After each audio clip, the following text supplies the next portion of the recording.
All right, guys. I'm JP Hurst with Brand Story Communications here on behalf of the Haggard Law Firm and the Kraft family who have traveled down here from Ohio.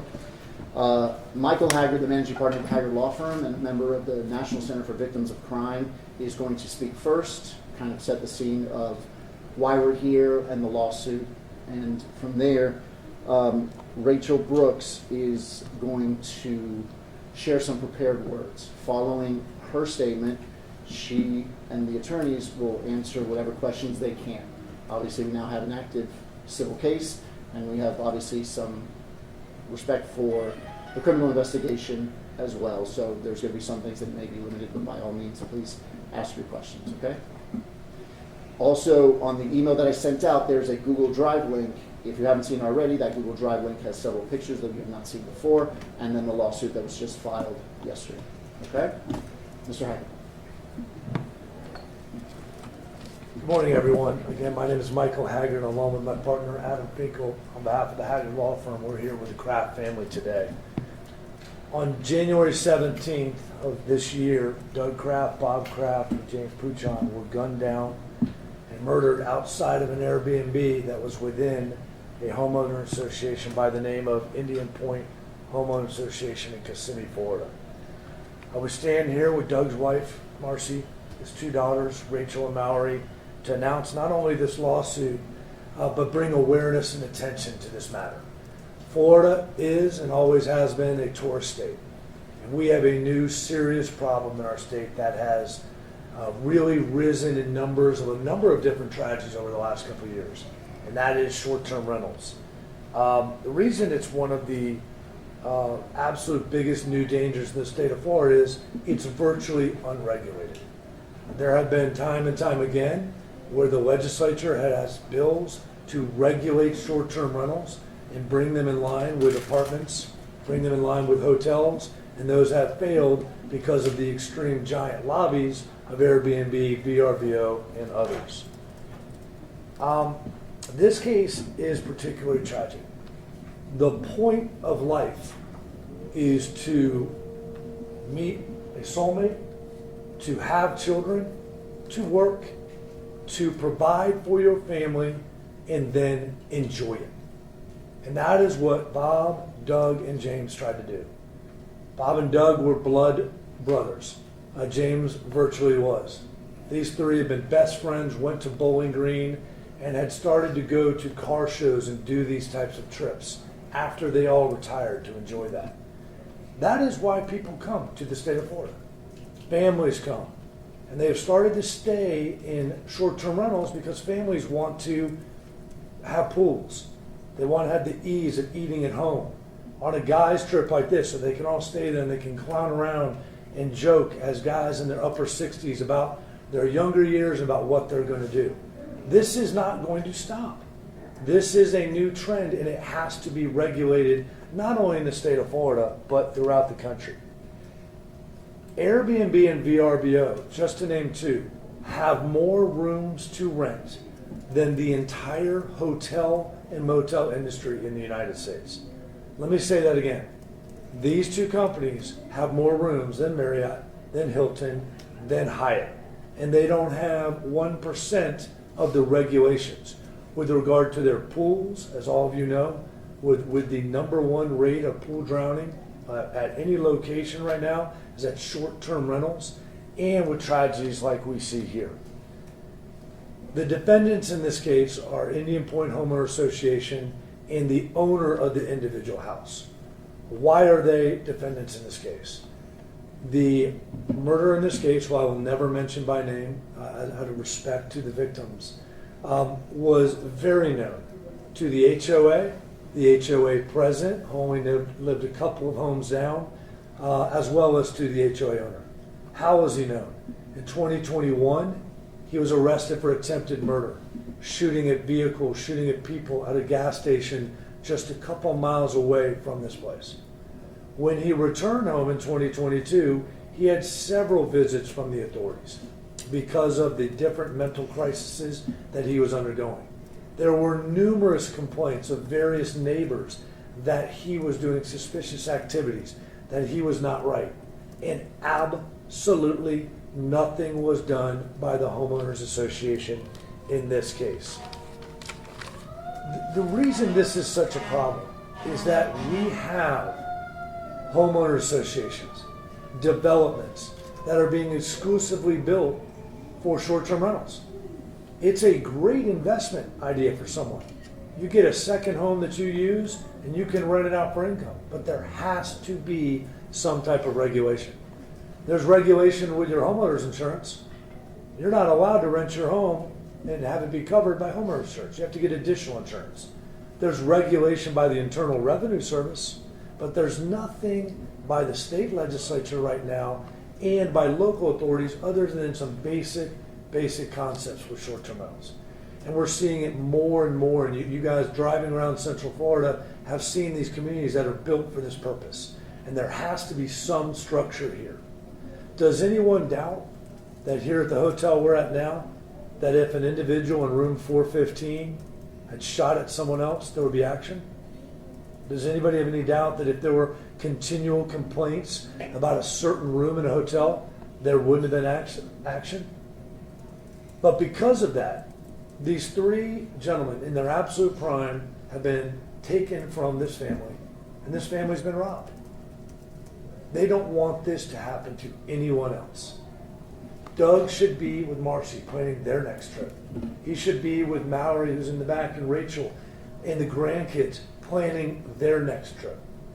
And that's why they're here. That's why they had the courage to file this lawsuit, and just as much the courage to come in front of all of you so that this never happens to anyone else. A lawsuit can bring justice to this family in some realm. It can never bring their loved ones back. But action needs to be taken. And it doesn't just have to happen in Tallahassee. Local communities, whether it's county, whether it's city, and homeowner associations can regulate short-term rentals and have rules as to what they do when they have a problematic problem. This individual was plain and simple a dangerous condition. He was known a dangerous condition, and something has to be done about that. And that's why the Kraft family has had the courageousness to not only bring this case, but to bring awareness and attention to this issue that's not going to go away until we do something about it. And Rachel's going to talk about her dad for a minute, and then we'll be available for questions. Thank you all very much.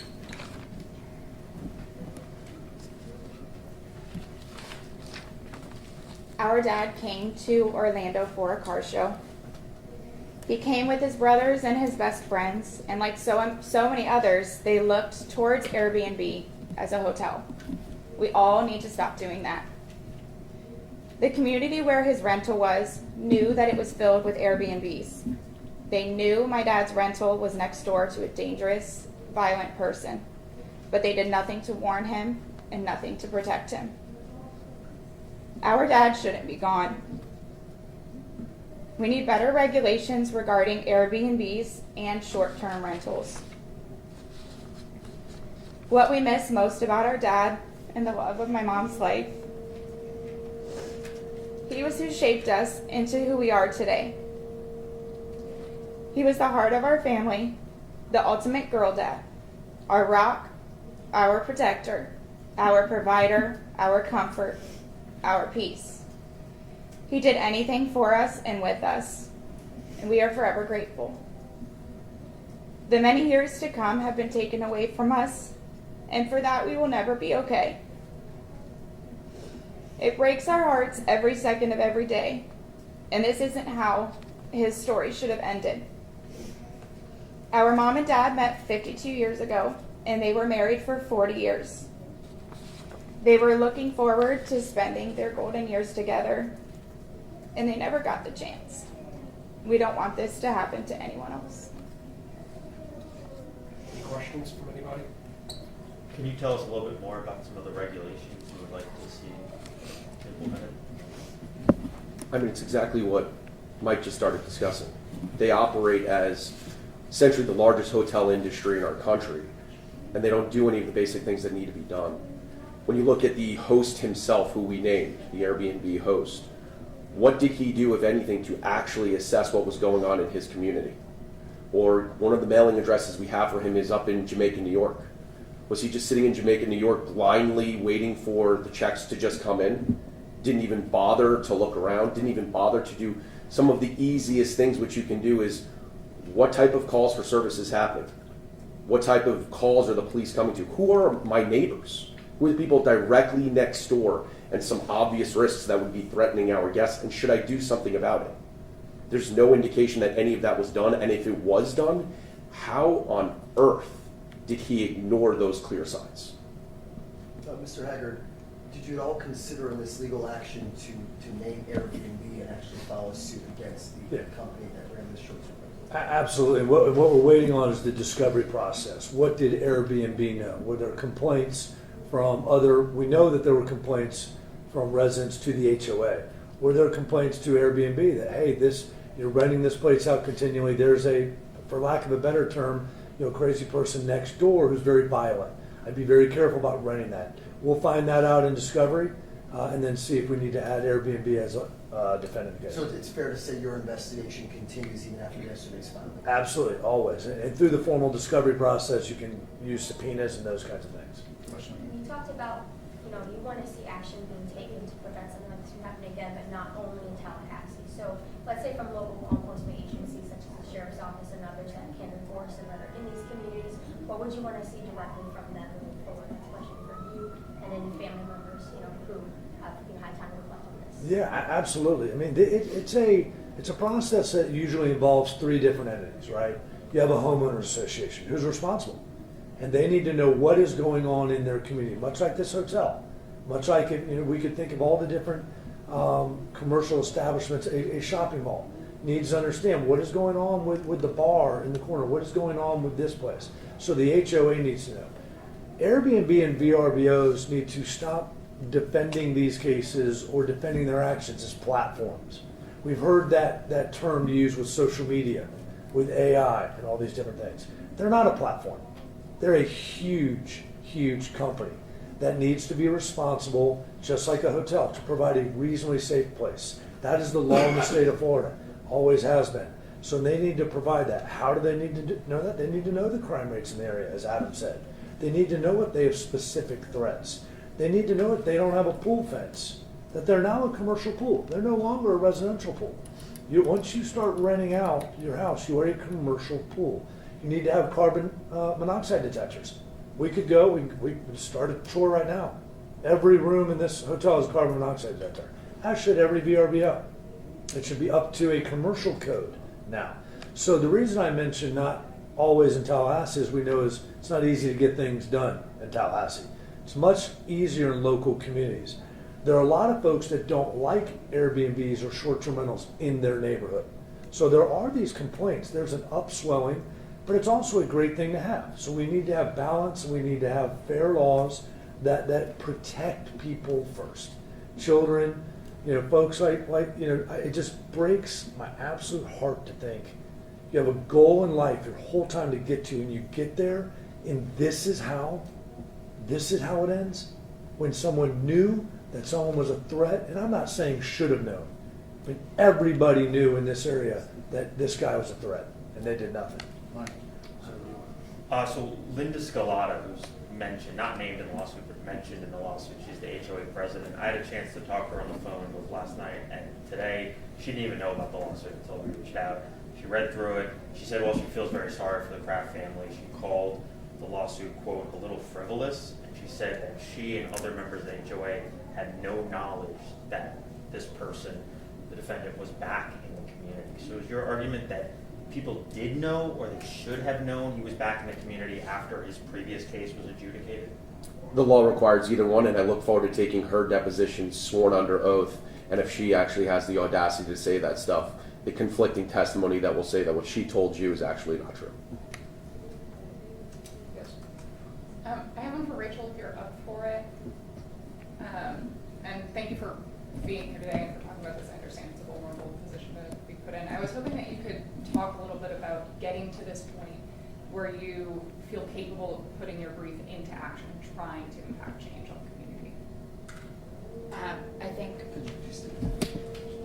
We've since the very start when we met with the family. If she and could it's- talk, she was already starting, so I would really like to hear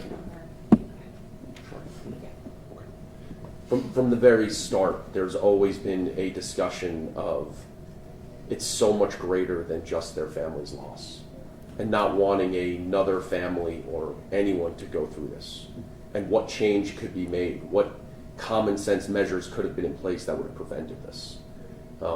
That's always been something that has struck me about this family, is the courage to understand that not to just be isolating their own grief, but try and help people that, quite frankly, they'll never meet. Were specific Indian Point HOA bylaws or the covenants, conditions, and restrictions violated in this case? So that'll be something that we're going to be able to unearth and discover.